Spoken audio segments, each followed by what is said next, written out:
And then the goalkeeper yesterday, Jesus Christ. Yeah, unbelievable. Outrageous. Yeah. After the game, I was helping Liam with the social yesterday because you did the poll for the man of the match. And I did. I put a man of the match poll up, and I forgot to put Alisson on it.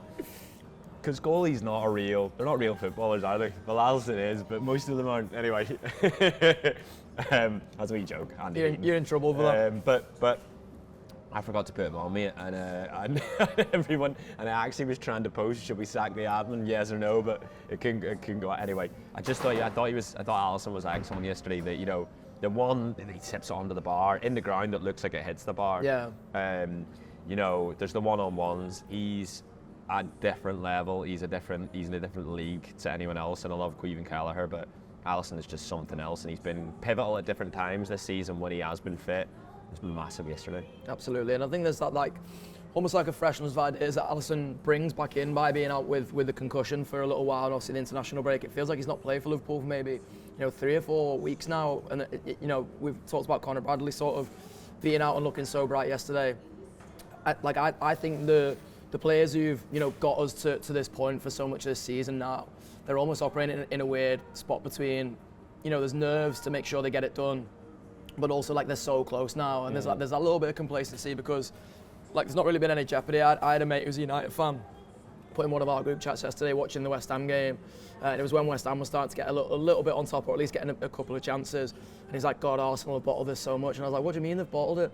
I'm not having that narrative all that Arsenal have bottled it. At no point have they been or should have been favourites to win this league. Liverpool have absolutely pissed it from the start. Liverpool have made it such a possession from the start, and I think that has led to a little bit of complacency in a couple of the players. I think Van Dijk is included in that, albeit as I say, he can have control over whether he just goes and nods one in at the other end. But I think there is that sort of almost really negative mindset balance now between a little bit of complacency because Arsenal providing no jeopardy whatsoever, but also just nerves to get it over the line now. And I think you see that manifest a little bit in the crowd yesterday, albeit, like you say, I think when Anfield is at its best, and Neil spoke about this a couple of times already this season, it's not an atmosphere you look at Bayern away, for example, when they played Inter recently. I don't know if you watched the game, but the end of Bayern behind the goal was constantly waving flags and they're all bouncing up and down. It's like a constant drone of song basically. I don't want Anfield to be like that. I want when West Ham score, Anfield to go, no, fuck off, no, we're not having this. Yeah. And we're it's been a little bit of tension building because West Ham have been getting back into the game, as I mentioned, but it wasn't no one was getting on the backs of the players or anything really. But the minute their goal goes in, it's almost just what he's doing, come on, let's go fucking win this game. It might be what I'm in football for, that the moment that something ignites Anfield, the moment that it needs to stand up and be counted and react and make a difference in the game. And that's why I'm in a football crowd. It's for things like that. It's for the moments where I go, nah, actually, I've got a job here. Yeah. And I think everyone realised that. And, I think they could sense a little bit of the nerves. I think you see that. As I said, the subs made us worse, but and it made us just sort of a little bit, knock their flow a little bit disjointed. But then, the nerves are definitely coming into it. You're looking at the clock and it's 30 minutes and it's 20 minutes. And look, these are elite athletes, but they're human beings.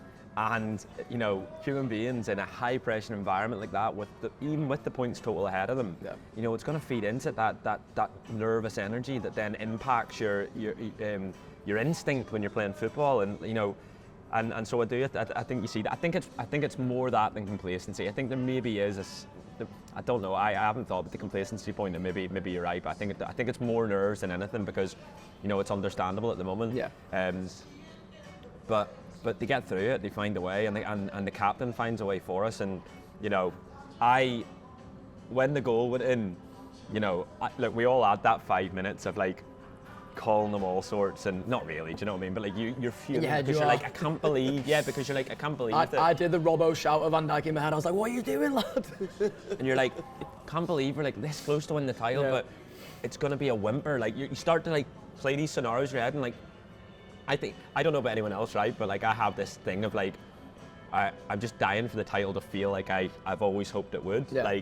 Whether it's in the ground or the moment that happens, and so you've got that worry about whether it will live up to expectations. But then Virgil knocks that in, and the place goes mad, and you're well, this is celebrating the league title. This is, you're watching history in real time in front of you here. That's a moment that, when Arlo says to me, what was it like when the team won the league and fans were in the ground? I'll be well, It's incredible when Virgil like scores the winner because it was nervous and but you have to have those like really difficult moments and then get the big bang. And it was an explosion. It was incredible.